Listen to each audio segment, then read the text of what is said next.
nuestro programa, vamos a iniciar con nuestra clase demo. En esta ocasión nos acompaña la doctora Joana Flores, quien es magíster en Ingeniería Industrial, con más de 16 años de experiencia en investigación, docencia universitaria, consultoría y gestión de proyectos de ciencia, tecnología e innovación. Especialista en vigilancia tecnológica e inteligencia competitiva, gestión del conocimiento, formulación y evaluación de proyectos de investigación, desarrollo e innovación, transferencia tecnológica y planeación estratégica para organizaciones públicas, privadas y académicas. Ha liderado iniciativas financiadas por entidades nacionales e internacionales, ha participado como investigadora, evaluadora y consultora en procesos de innovación, desarrollo territorial y fortalecimiento empresarial. Cuenta con experiencia como docente en instituciones de educación superior nacionales e internacionales, así como producción académica en gestión del conocimiento, innovación y desarrollo tecnológico. Sin más preámbulos, le doy pase a la doctora Yana para el inicio de la clase. Muchas gracias. Bueno, muchachos, muy buenas noches para todos. Ya yo desde Colombia. Bienvenidos a este espacio y les voy a compartir en este momento mi pantalla para que la puedan visualizar. Más o menos tenemos un estimado de 30 minuticos, 40 minuticos. Entonces, pues voy a empezar. No sin antes decirles que me alegra mucho que estén en este espacio, pues independientemente de las decisiones en cuanto a su proceso de formación, para poderles compartir un mensaje que yo le comparto también a mis estudiantes, y es que estamos en una época que cada vez se vuelve más digital y que en el futuro muy posiblemente va a implicar la industria 5.0, en donde vamos a estar prácticamente compartiendo con robots que tienen IA para poder hacer diferentes actividades junto con nosotros, lo cual implica que pues nosotros nos tenemos que preparar para esa realidad que va a ser muy diferente. Yo no sé si ustedes se han visto películas así utópicas. Por lo menos hay una película de Will Smith que se llama Yo Robot, ¿cierto? Y cuando yo me vi esa película hace varios años, y ahora cuando yo veo los robots que pueden comprar algunas personas que ya están disponibles, yo digo, pues es que la diferencia no es muy grande, por lo menos visualmente, respecto a lo que se presentó, no solo en la película, porque la película está inspirada en un libro, ¿no? Y si ustedes han logrado observar noticias en YouTube, en periódicos, bueno, más en YouTube, que salen visualmente, hace unos meses salió la presentación del robot de Tesla.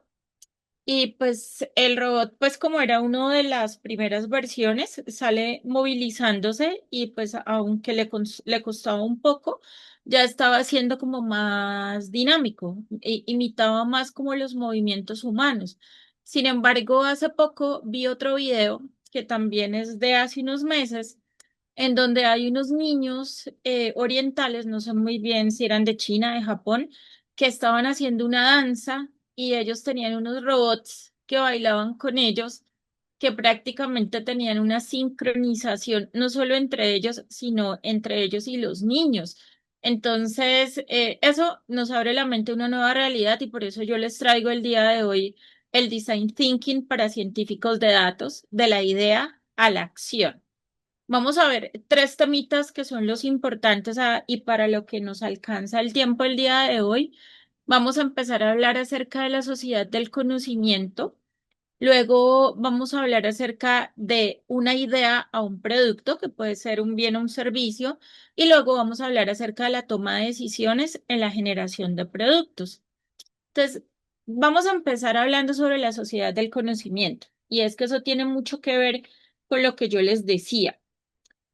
Hace muchísimos años, en la época cavernícola, por así decirlo, y posiblemente equivocándome con el nombre exacto, pero en esos principios de la humanidad, el hombre era pues más biológico, ¿no? O sea, trataba como de atender sus necesidades de una forma muy primitiva, como éramos nosotros en esa época. Sin embargo, el ser humano evolucionó. Entonces, con el tiempo aprendió a organizarse, aprendió a cultivar, se crearon las primeras organizaciones, se desarrollaron inventos. Inclusive, si uno mira por épocas, hitos de la humanidad, se presenta primero esa época de la prehistoria, luego se presenta la época de la antigüedad, en donde está, por ejemplo, la parte de Egipto con su organización de agricultura alrededor de todo lo que era el faraón y demás. Más adelante estaría como la Edad Media, con los señores feudales y los agricultores, los artesanos. Luego pasaríamos a la época moderna, donde empezaron a aparecer los computadores, desde los más grandes hasta los personales. Luego llegamos a nuestra época, la época digital, que es la que estamos viviendo y que está dando pasos muy rápidos con la inteligencia artificial y con la robótica. Y el futuro, que es la industria 5.0, que ya la estamos empezando a vivir.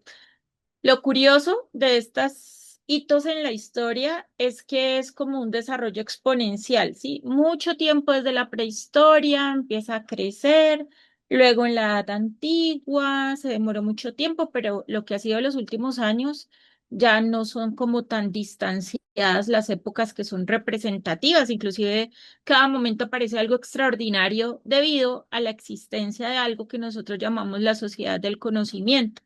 ¿Qué pasa? Que antiguamente, pues no antiguamente, antes, los negocios estaban netamente enfocados en procesos de transformación de productos. Entonces, por ejemplo, esa época de Ford con los primeros automóviles o de transformación de cobre, hierro, equipamientos, bueno, en fin, empresas de esas siguen existiendo claramente porque las necesitamos. Sin embargo, aparecieron nuevos recursos y uno de esos recursos fueron los datos, ¿sí? Entonces la gente empezó a decir, oiga, mire, es como importante considerar los datos que se están generando. Y entonces apareció el Internet de las cosas, que empezó a ser como sensores que tú colocabas en todas partes y empezaban a capturar datos y entonces ya tú podías recopilar una gran cantidad de datos y con esos datos ahora se están haciendo cosas maravillosas como los gemelos digitales, como el mantenimiento preventivo en algunas empresas, en parques eólicos, entre otros. Y además tuvo un impacto social porque en la actualidad se hablan de ciudades inteligentes o sociedades del conocimiento, que son aquellas que se inspiran en el saber, que tratan de fomentar la calidad y el bienestar de las comunidades. Entonces, ¿por qué pasa eso? Pues porque tenemos acceso a la información. Se me olvidó una época no, yo sí dije la Edad Media con los señores feudales, y es que precisamente en esa época, eh, el conocimiento se concentró en algunos lugares. Entonces, pues no todo el mundo estaba preparado para recibir la información, pero ahora nosotros como seres humanos sí estamos muy preparados para recibir información, demasiado preparados. Entonces, nuestro cerebro tiene la capacidad de transformar datos en conocimiento estratégico y a partir de ello, pues que yo pueda tomar decisiones.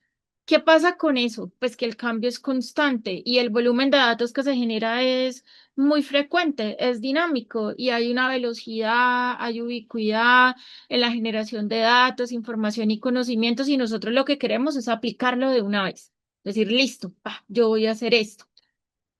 Se supone que el conocimiento como recurso pues debería servirnos para alcanzar algunos objetivos, yo más que predecir el futuro, diría como para prever el futuro, para gestionar el entorno, para reducir las consecuencias de posibles futuros, porque es que tú te preparas y tú dices, es que va a pasar esto, para incrementar las ventas, para optimizar, para tratar de aprovechar ese conocimiento para no gastar tantos recursos.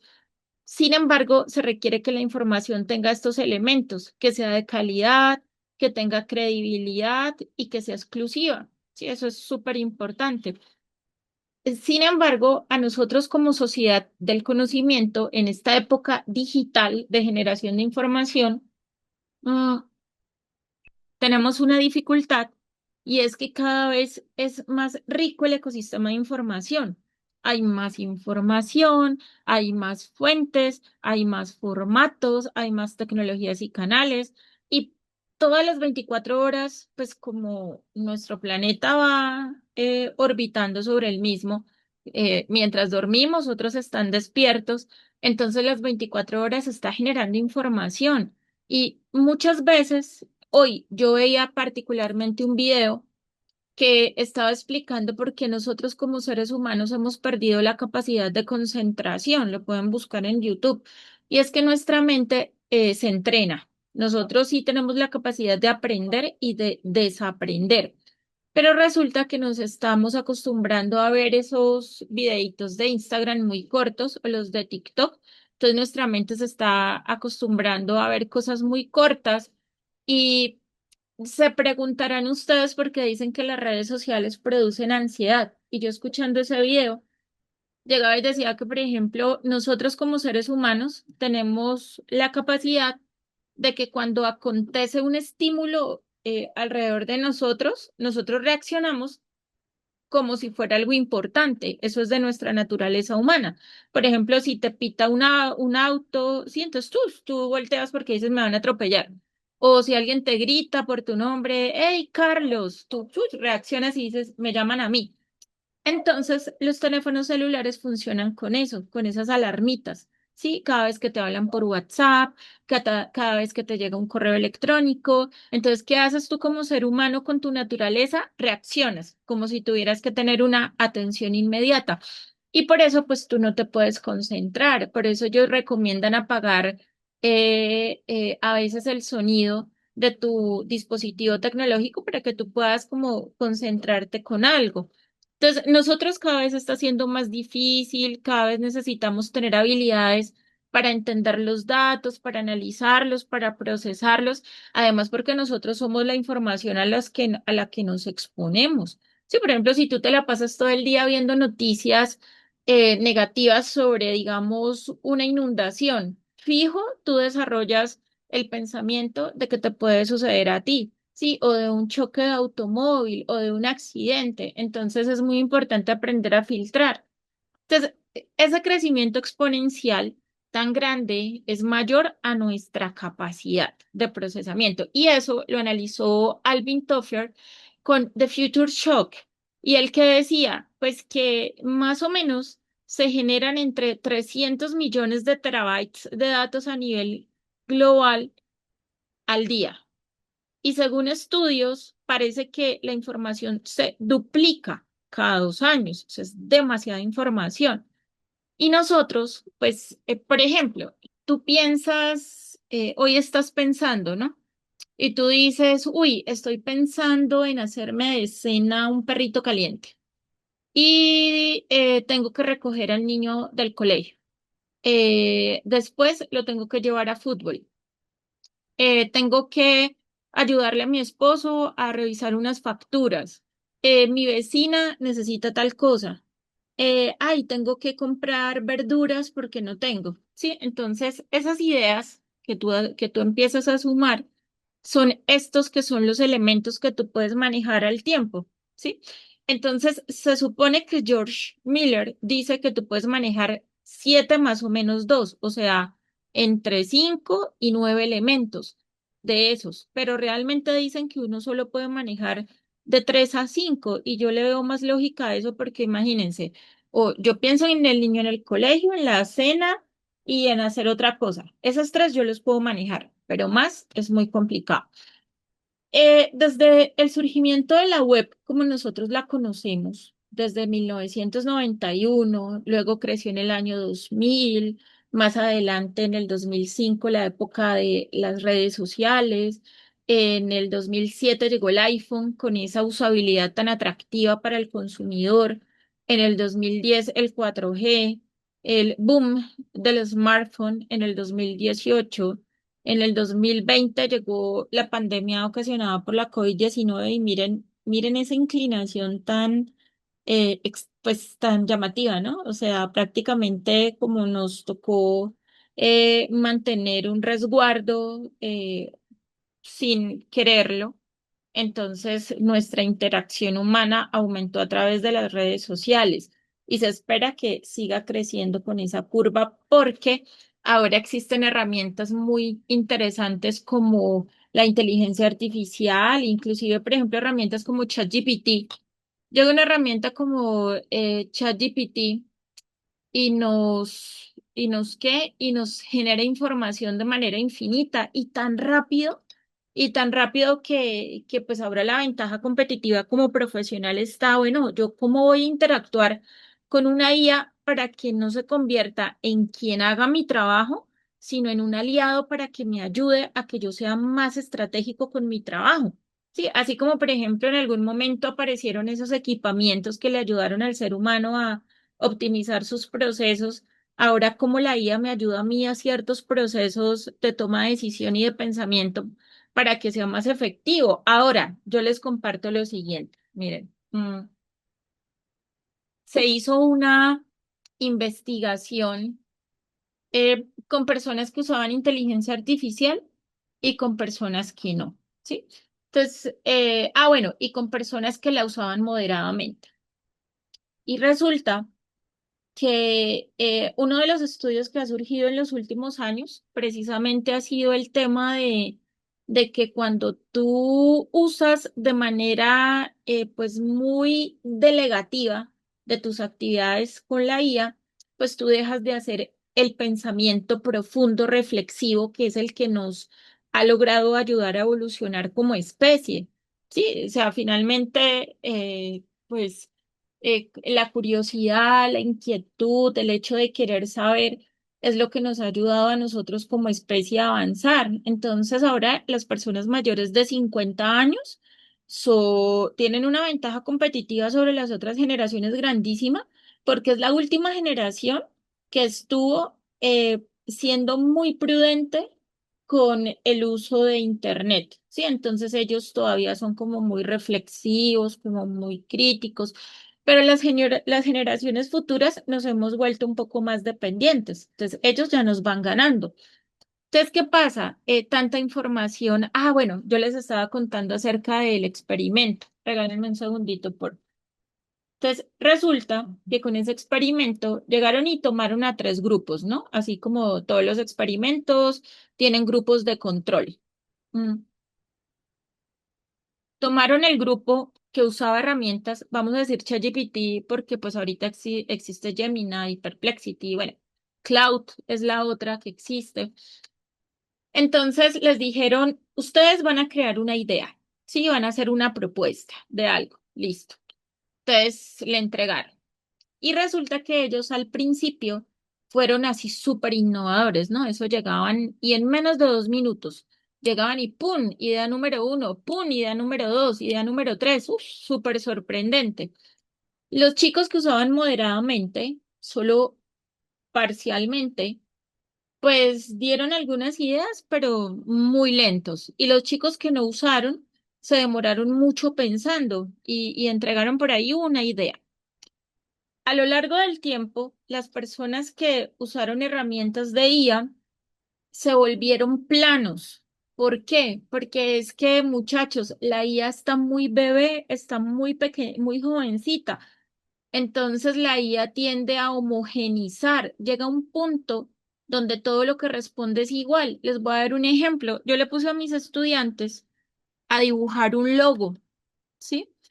Y yo les dije, háganlo con IA, o sea, solo díganle que le hagan un logo de una empresa. Y ellos no dieron mayor especificidad, ellos solo dijeron un logo de una empresa. Y yo creo que el 90% me entregaron una empresa de tecnología que tenía variaciones en el nombre como TecnoRay, TecnoFord, TecnoFit, TecnoSurge. O sea, prácticamente la IA entregó, yo diría que casi el mismo diseño en todas las ocasiones. De repente le varió en algo a la letra, ellos no se comunicaron entre los estudiantes, no había una referencia específica a tecnología. Pero cuando nosotros empezamos a entrenar la IA, yo les decía, bueno, ahora vamos a darle un prompt que sea más estratégico. Vamos a decirle que la empresa sea de la farmacéutica, que les gustaría un logo con estos colores. Entonces, cuando eso empezó, la IA empezó a tener una conversación con el usuario que le ayudó a crear algo mucho más atractivo. Entonces, eso pasa, muchachos, cuando nosotros empezamos a ver la IA de esa manera. Ahora, más adelante siguieron experimentando y lo que yo les decía, el grupo que usó IA se volvió plano. El que lo usó moderadamente tuvo algunas ideas, se realimentaron con la información y los que estaban solitos conversando sacaron muy buenas ideas, digamos que muy similares los que utilizaron de forma ocasional la IA, pero los que estaban en la mitad, que la usaban más o menos, les tocó tener el reto de no dejarse tentar por las sugerencias de la inteligencia artificial, porque es que la IA te sugiere. ¿Y qué te parece sí? ¿Y qué te parece sí? ¿Y qué te parece sí? Entonces, es un reto. Entonces, cuando nosotros tenemos, muchachos, mucha información, nos genera ruido, ¿sí? O sea, no nos deja pensar, no podemos tomar decisiones porque tenemos tanta información que en la actualidad no sabemos cuál es cierta. Y el extremo es el otro, no tener información y entonces no sabemos qué hacer porque no conocemos nada. Quisiera ponerles este videito, sí, dura 2 minuticos. Bueno, vamos a ponerlo. El Espérenme uso de la inteligencia. a ver si es el ejemplo de la chica que yo les contaba. Sí, es la chica que yo les contaba, entonces yo les puedo compartir esta presentación y ella nos va a contar más acerca de la historia, ¿listo? Porque es lo que yo les acabo de contar. Nosotros, pues, para tomar decisiones, inherentemente tenemos que partir de los datos. Lo que pasa es que el ser humano cambia su rol con la existencia de estas herramientas. Ahora el ser humano no genera data, la data ya se genera. Ahora nosotros tenemos que ser como auditores de datos. ¿No? Necesitamos validar que el dato sea el correcto, que logremos construir una información adecuada, que el conocimiento sea veraz, que podamos tomar decisiones inteligentes y a partir de eso tomar una acción. Eso es lo importante. Entonces, digamos que los datos han evolucionado a lo largo de la historia, desde la era primitiva, lo que yo les decía, la supervivencia básica, hasta la época en la que estamos, que es netamente digital. Ahora, ¿qué tiene que ver esto con el design thinking? Pues que chicos, todos los procesos fueron cambiados con los datos. Ahora les voy a contar yo una historia. Acá en esta parte de una idea a un producto, bien o servicio. Resulta, chicos, que al principio, en esa época cavernícola que yo les hablaba, pues el ser humano satisfacía sus necesidades pues muy básico, ¿sí? Instintivamente, tengo hambre, como lo que sea y demás. Pero resulta que a lo largo de los años, pues evolucionamos y empezaron a aparecer organizaciones. Y entre esas organizaciones aparecieron las organizaciones de investigación y desarrollo. Y hace mucho tiempo esas organizaciones eran como tipo búnker, ¿sí? Entonces, si ustedes recuerdan esa época de la Guerra Fría o que los investigadores se escondían en búnkeres secretos, hacer todo eso, pues es algo muy llamativo que va muy de la mano de esa época de innovación en donde el conocimiento se quería esconder. Pero con el tiempo, pues por lo menos, al menos que fuera una investigación privada que yo no quisiera que nadie conociera, los investigadores empezaron a abrir la mente y a conversar con sus pares, las instituciones empezaron a hablar, se generaron alianzas, la universidad empresa, la empresa y sociedad, y los modelos de innovación cambiaron a unos en donde en la actualidad se convirtieron como en metodologías que permiten la interacción con el consumidor o con el usuario. Y con los años aparecieron tres métodos que son muy usados: el Lean Startup, el Gate y el Design Thinking, que es el que nosotros estamos viendo el día de hoy. Y el Design Thinking, muchachos, es una técnica que trata de que tú como persona que busca soluciones te puedas poner en los zapatos del usuario, no del comprador. O sea, también, pero más del usuario del producto.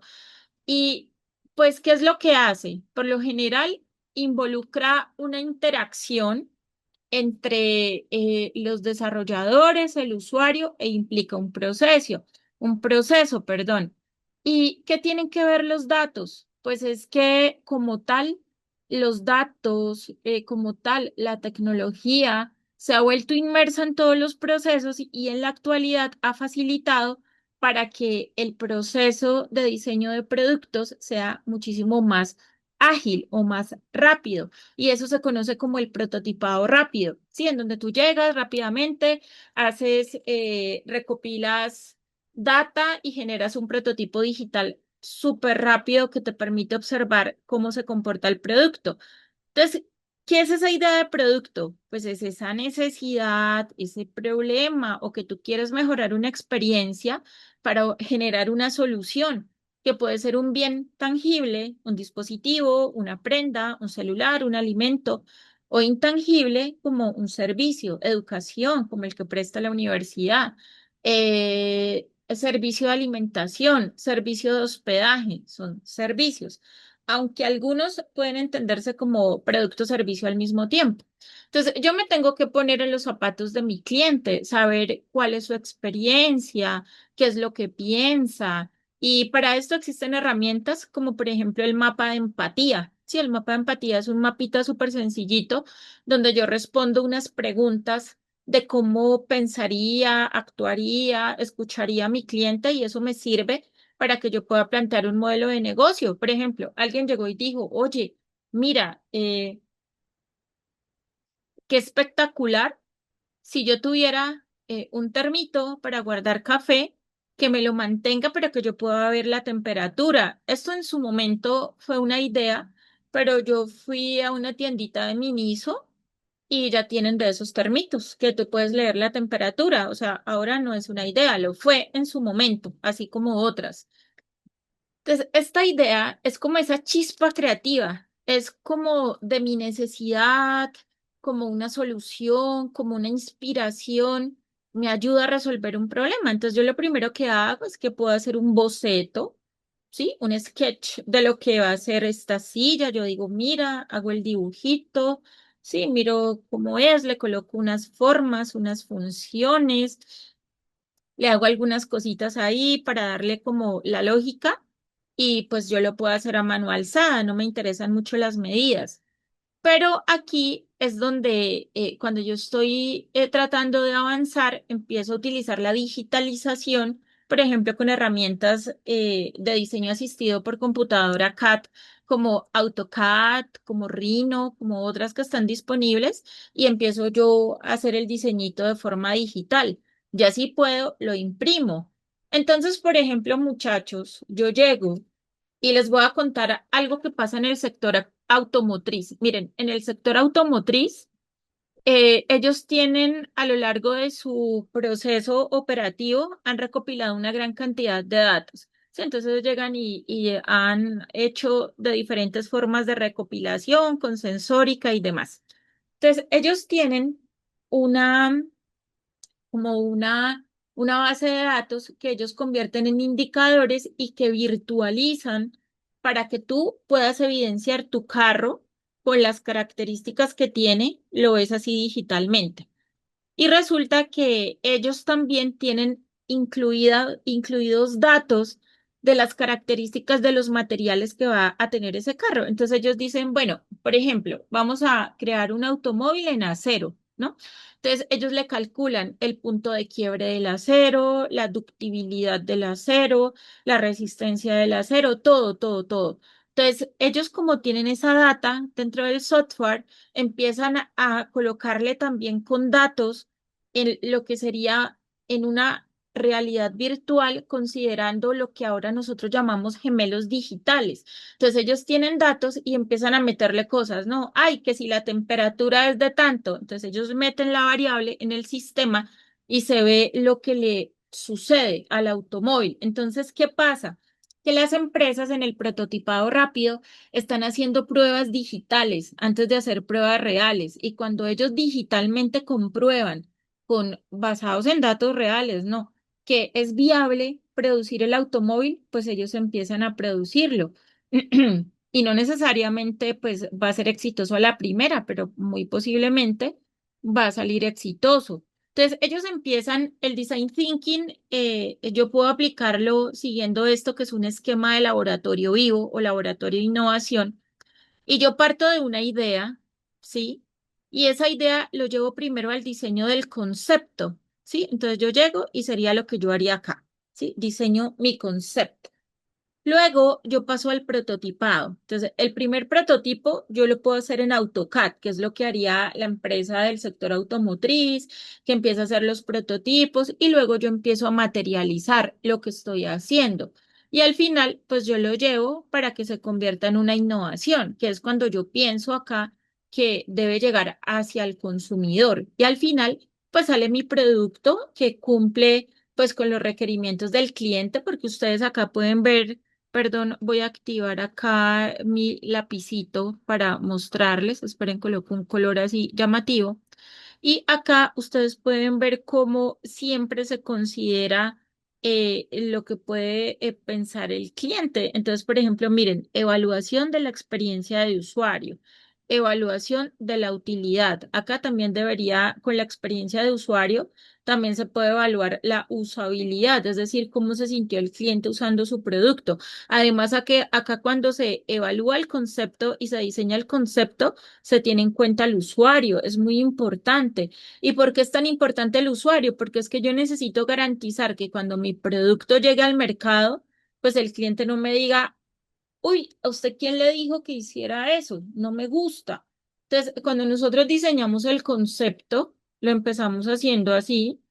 Luego podemos llevarlo a un prototipo, ¿sí? Creamos las características, como queremos, los colores, las imágenes, y luego pues ya elaboramos el producto que va a ser usado por el consumidor, que de pronto la chica dice, sí, me quedó súper bien, siento que la camisa me queda súper cómoda, el chico dijo, sí, de repente para nosotros un poco más grandes porque tenemos más ancha la espalda que las chicas y con eso funciona súper bien.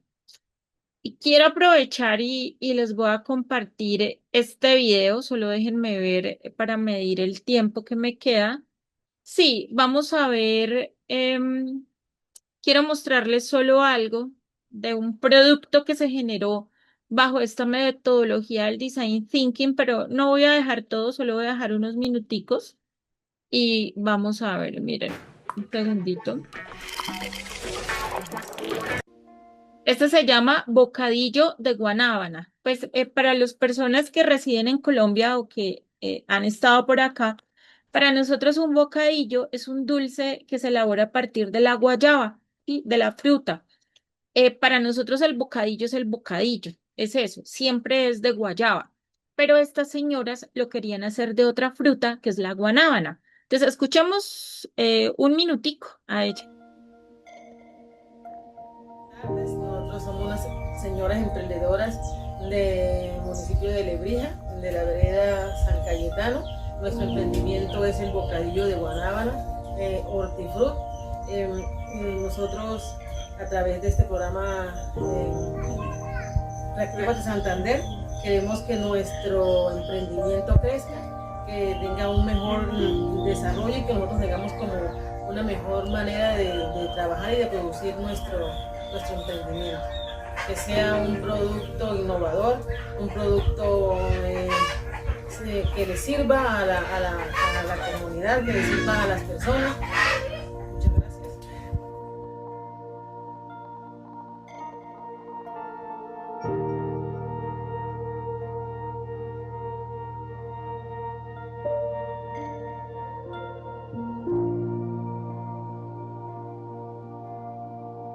Listo. Hay un video un poquito más largo, pero pues no es como el momento. Entonces, chicos, ese es el design thinking y la idea es que tú tienes una idea que lo conviertes en un prototipo funcional y que pues hay un término que utiliza la NASA, ya que hablaban de la NASA, y ellos desarrollaron una escala que se llama TRL, que es como un nivel de desarrollo tecnológico. Entonces, a medida que tú tienes una idea, y la vas convirtiendo en un producto que se pueda adquirir en el mercado, va subiendo de nivel. Entonces, la idea es que el design thinking, a través de diferentes esquemas, como por ejemplo este que es de un laboratorio vivo, pues permite que entre una idea y salga un producto terminado.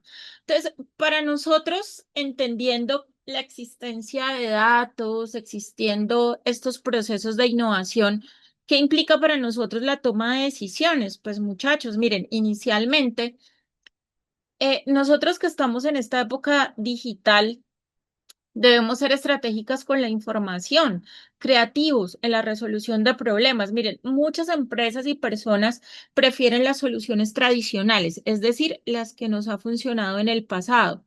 Otras personas prefieren ser más creativos y se atreven a ofrecer soluciones diferentes. Entonces, en ese sentido, las que prefieren el pensamiento tradicional es ese pensamiento lógico. Si A igual a B, B igual a C, entonces A igual a C. Sí, entonces son como, podemos ser muy estructurados, mientras que si nosotros nos damos la oportunidad de despertar ese pensamiento lateral, pues podemos ofrecer como soluciones espontáneas. Es como, por ejemplo, si yo te dijera azul, paraguas, blanco, sangre, enfermera, automóvil, destrozo. Entonces tú empiezas a conectar ideas, algo que se parece muchísimo, por ejemplo, a la historia de Steve Jobs sobre unir los puntos. Esa historia es espectacular porque de por sí uno de los principios de la innovación es que tú empieces a unir ideas y puedas generar una solución innovadora. Y cuando nosotros tenemos la capacidad de esto, de reconocer nuestros problemas y de generar soluciones o ideas atractivas, que muchas de ellas surgen a partir de los datos o permiten ser validadas a través de los datos, pues aparece ese pensamiento disruptivo que nos permite dar soluciones interesantes. Y por eso nosotros también como profesionales, científicos de datos, también como ingenieros, como muchas cosas que podemos ser a lo largo de nuestra vida, pues debemos fomentar la curiosidad constante, la capacidad de cuestionar lo obvio, la improvisación y sobre todo tolerar el error, una mirada desde diferentes perspectivas y además observar nuestro entorno. Por ejemplo, miren lo que sucedió con Starbucks al principio. Starbucks creció y Starbucks tiene una cultura muy hacia ser un lugar cómodo, amigable y tranquilo para alguien que quiera sentarse y que de pronto lleve su laptop y quiera, sí, estar un rato. Entonces resulta que cuando Starbucks quería llegar a Oriente, ellos pues empezaron a explorar y notaron lo siguiente, allá la gente no consumía café. Se supone que Starbucks es una empresa que vende guiño café, ¿sí? Era como la concepción básica en su momento. Entonces, ¿qué hicieron ellos? Llegaron y empezaron a explorar y notaron que los jóvenes tenían ciertas conductas occidentales. Entonces, ¿qué hicieron ellos? Pues primero, los puntos de venta de Starbucks son súper atractivos, son muy apegados a la cultura, crearon bebidas diferentes, tés que ellos consumen, como estos, por ejemplo, ahora la variedad que tiene Starbucks es muy grande y sobre todo que muchas de esas bebidas empezaron a utilizarse también acá en Occidente. Y además, para nosotros cerrar ya este proceso, existen pues algunas técnicas que nos permiten tomar decisiones en el proceso de innovación a partir de los datos, como por ejemplo la vigilancia tecnológica, donde tú monitoreas el contexto y sacas esos insights o esos daticos que tú dices, por aquí toca esto, en la parte comercial toca para allá, en esto, esto. O tú puedes hacer entrevistas. Miren, hay una cosa súper importante que yo les quiero compartir, muchachos. Y si nosotros hablamos de datos, yo creo que la principal o la primera regla es no subestimar los datos. ¿Sí? Por ejemplo, tú puedes sacar estadísticas de 8.000 documentos y te da un dato para tomar una decisión. ¿Sí? Y de repente tú hablas con una persona que vive esa realidad y de repente ese dato que tú tenías y con la técnica súper avanzada que utilizaste no te sirve para nada. Entonces, tú necesitas hacer cruce de datos, entrevistas, encuestas, mapas de empatía. También tú puedes empezar a analizar los diferentes sectores para identificar información, cómo se soluciona y demás. Puedes hacer análisis de dimensiones del contexto, como por ejemplo la parte política, económica, legal, social, ambiental. También puedes tratar de proyectar situaciones a futuro. Por ejemplo, esto de pronóstico de escenarios cada región tiene su tendencia. Estados Unidos tiene una tendencia muy hacia la analítica de datos. España tiene muy hacia la parte social y la escuela francesa es muy hacia una combinación entre las dos, entre analítica de datos y comunicación con los actores. Y ya para terminar, muchachos, pues la idea es que como parte de esta capacitación y el mensaje final que yo les quiero compartir, es que si tú vas a aplicar el design thinking, ya sea para temas de tu empresa o para generar un producto o para hacer una innovación, pues es muy importante que, pues primero tú recopiles información, ahí es donde te sirven los datos, pero tú tienes que ser muy cuidadoso con los datos porque hay sobrecarga de datos, demasiada. Luego tú necesitas involucrar a las partes interesadas de la empresa y fuera de la empresa. Generar ideas, oye, ¿qué tal si hacemos esto? Oye, ¿qué tal si hacemos aquello? Y luego, finalmente, codiseñar prototipos que en lo posible hayan sido codiseñados con el usuario final para que cuando se termine todo el proceso sea definitivamente aceptado por el mercado. Listo, muchachos, muchas gracias y pues cierro la sesión con esto. Los espero en clase. Espero que pues puedan tener la oportunidad de ingresar a la universidad. Cualquier cosa sería un placer pues recibirlos en mis espacios de formación. Muchas gracias, doctora, por esta excelente clase y por compartir su valiosa experiencia. Sin duda alguna, algo que dijo al inicio, que es lo que me quedó en esta época, ya no es saberlo todo, ¿no? Sino es saber elegir lo que realmente importa. Creo que es un gran recordatorio para aprender a filtrar mejor. No sé si contamos con alguna pregunta o duda, pueden escribirla por el chat. Damos unos minutitos en caso exista alguna duda.